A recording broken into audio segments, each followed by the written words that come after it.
बिस्मिल्लाहिर्रहमानिर्रहीम, अस्सलाम वालेकुम। नाजरीन, सरेकी का एक लफ्ज है ढोडर कां। अब ढोडर कां के बारे में मैं आपको बता दूं, ये ढोडर कां जो होता है, कां सरेकी में कव्वे को कहते हैं, पंजाबी में भी कां कव्वे को कहते हैं, कागा भी कहा जाता है उर्दू जुबान में, कौवा, कां, का, ये सब एक ही हैं।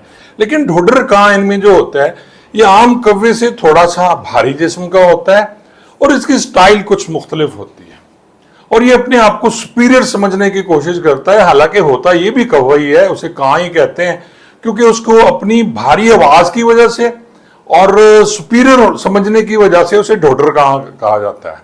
और जो कव्वे हैं वो उससे इज़हार नाराजगी फरमाते हैं। वो अपनी आवाज में जब गा रहे होते हैं, बोल रहे होते हैं कव्वे, तो ये कौवा जो ढोडर कां है ये बोलता है तो बड़ी अजीब सी इसकी भारी आवाज होती है और उससे बाकी कव्वे जो हैं वो नाराज भी हो जाते हैं। नाजरीन, हमारे यहाँ पुलिस में भी ऐसे ढोडर कां बहुत मशहूर है। बहुत से ढोडर कां हैं जो हैं तो कमों में से, लेकिन किसी वजह से उनका जिस्म भारी हो गया या गला खराब हो गया तो वो ढोडर कां बन जाते हैं। मुझे याद है जब मैं इंस्पेक्टर था तो रहीम यार खान में मेरी ट्रांसफ़र हुई, तो रहीम यार खान में एक एसपी थे और रैंक्स में से थे, हमारे बहुत अच्छे जानने वाले थे और उनसे बड़ी अच्छी गपशप थी। मैं उनके पेश होने गया वहाँ मिलने के लिए। पेश होना तो होता है जी, वो नूरी कौम के लिए होता है, जो बड़े लोग हैं उन्हें हम पेश होते हैं, लेकिन इस दावे से कि जी वो जो अफसर थे, क्योंकि हम उनके साथ सर्विस कर चुके थे, इकट्ठे एसएचओ भी रह चुके थे, तो क्यों ना मैं जाके उनसे मिलूं। तो पहले जब मैंने उन्हें इतला दी तो उन्होंने आधा घंटा मुझे इंतजार कराया। मैं बाहर रीडर के कमरे में बैठा रहा, बड़ा चौड़ा होके गया था कि जी मैं वहां जाके उनसे मिल लूंगा। लेकिन जब मैं गया तो उन्होंने बैठने का भी नहीं कहा मुझे। मैं ज़बरदस्ती बैठ गया क्योंकि वहाँ कुछ और लोग भी बैठे हुए थे, खसियाना सा होके। और उन्होंने जब मुझसे बोले, मेरे साथ बात की, तो उन्होंने उर्दू में बात की थी। अब नाजरीन, वो पंजाबी बोलने वाले और हमेशा हम आपस में पंजाबी बोला करते थे, बाज़ औक़ात सराइकी भी हम बोल लिया करते थे, लेकिन उर्दू से उन्होंने उर्दू में बात की और मैं थोड़ी देर बैठा और उनका रवैया देख के मैं उठ के वापस आ गया। और इसका मैंने बहुत से दोस्तों को इजहार किया, जो उन तक मेरी शिकायत पहुंची और कुछ हालात फिर बेहतर हो गए। नाजरीन, हमारे जो कव्वे हैं जिन्हें मैं अक्सर नारी या खाकी कहता हूं, इनमें भी ढोडर कां मौजूद हैं और आप यकीन जाने उनके रवैये तब्दील होते हैं। अगर वो डीएसपी होते हैं तो डीएसपी होने के बाद कुछ स्टाइल चेंज होती है, एएसपी समझने की कोशिश बहुत कम करते हैं, लेकिन जो ही ये एसपी होते हैं तो फिर ये खुद को बहुत बड़ी बला समझते हैं और ये कोशिश करते हैं कि ये पीएसपी बन जाए। अब इन जो पीएसपी भी हो जाए तो वो जेली पीएसपी हैं, उन्हें नाजरीन कबूल नहीं किया जाता। उन्हें वो पीएसपी जो ओरिजिनल पीएसपी हैं वो कबूल नहीं करते।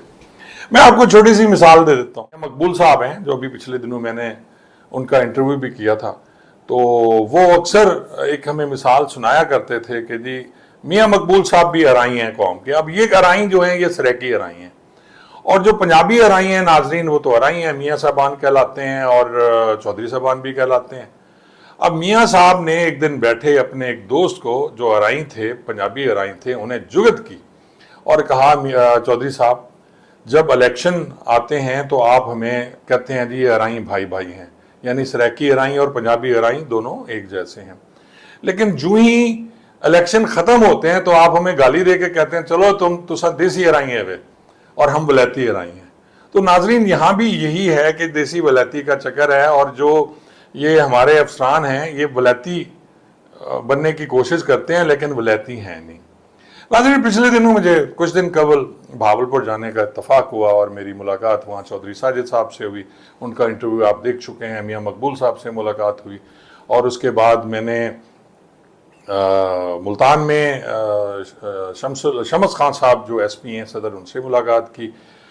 लेकिन नाजरीन, मुझे दुख हुआ भावलपुर के जो डीपीओ हैं इस वक्त, शाह साहब, मैं उनकी बहुत कदर करता हूँ, अब्बास शाह साहब की, और हमेशा मैंने उनकी इज्जत की। और मुझे लगा कि यार मैं भावलपुर आया हुआ हूँ भाई के घर में काम के सिलसिले में, तो मुझे डीपीओ से जाके मिलना चाहिए। डीपीओ हम में से है, यानी रैंक्स में से है, कमों में से है। मैंने उन्हें मैसेज किया, ये स्क्रीन पे आप मैसेज देखिए कि सर अगर आप फ्री हैं, ऑफिस में हैं, मैं आपसे मिलना चाह रहा हूँ। आप यकीन जाने कि वो मैसेज देखने के बावजूद अब्बास शाह साहब की मुझे कोई मैसेज या कॉल नहीं आई। میں نے کوئی ایک اور بھی دل جلا میسج انہیں کیا لیکن پھر میں نے وہ ڈیلیٹ کر دیا، اس لیے کہ ضرورت ہی نہیں، مجھے کوئی کام نہیں تھا بادشاہ صاحب کے پاس، میں نے ان سے جسٹ کٹسی تھی یار کہ بھاولپور میرا ڈسٹرکٹ ہے اور میں بات کرنا چاہ رہا تھا معراج ASI کی خاص طور پہ جس کے ساتھ زیادتی ہوئی اور اس کا پرچہ نہیں ہو رہا تھا، لیکن ان کے رویے سے مجھے انتہائی دکھ ہوا۔ ایک طرف اب دیکھا جائے کہ جو انسپیکٹر جنرل آف پولیس ہیں ڈاکٹر عثمان، آپ انہیں میسج کریں اور ان کا فوری جواب آتا ہے، آپ انہیں کوئی چھوٹا سا کام کہہ دیں تو وہ اس کی کمپلینس کر کے واپس بتاتے ہیں کہ خان صاحب یہ ہو گیا ہے۔ اور ایک طرف ہمارے یہ ڈھوڈر کہاں جو ہیں، یہ اقتدار میں آنے کے بعد ان کے دماغ خراب ہو جاتے ہیں، اور بہت سے ایسے ڈھوڈر کہاں ہیں جن کا میں نام یہاں لے سکتا ہوں، میں نے نہیں لے رہا، یہ صرف میں ان کا نام لے رہا ہوں آج کیونکہ مجھے دلی تکلیف ہوئی، اور میں منافق نہیں ہوں، شروع سے لے کے آج تک جو بات میرے دل میں ہوتی ہے میں کر دیتا ہوں۔ میں نے انہیں وہ میسج کیا، اپنے دل کی بات کرنے کی کوشش کی، لیکن مجھے لگا اس کا جواب مجھے نہیں ملے گا، تو پھر سوشل میڈیا ایک بہتر جگہ ہے کہ بادشاہ صاحب آپ کی ریٹائرمنٹ بھی تھوڑا عرصہ رہ گیا ہے، بھاولپور کے مزے آپ نے بڑے کر لیے، آپ کے بارے میں بہت سی باتیں میں نے وہاں جب میں میڈیا والوں سے ملا، مجھے پریس کلب والوں نے بھی دعوت دی تھی اور وہاں شاہ صاحب کے بہت قصے تھے، قبضوں کی باتیں مبینہ طور پہ تھیں، کچھ اور چیزیں بھی تھیں، اور یہ بھی بتایا جا رہا تھا کہ شاہ صاحب اس وقت تک کیوں بھاولپور تعینات ہیں، جبکہ اسلامیہ یونیورسٹی والے اسکینڈل میں جس میں ڈوگر صاحب نے لکھ دیا کہ کچھ نہیں بنتا، ان کو وہاں سے موو کر جانا چاہیے تھا، لیکن جو ان کے پیچھے طاقت ہے وہ مجھے بھی پتا ہے، بہت سے دوستوں کو پتا ہے کہ ان کے پیچھے کون سی طاقت ہے۔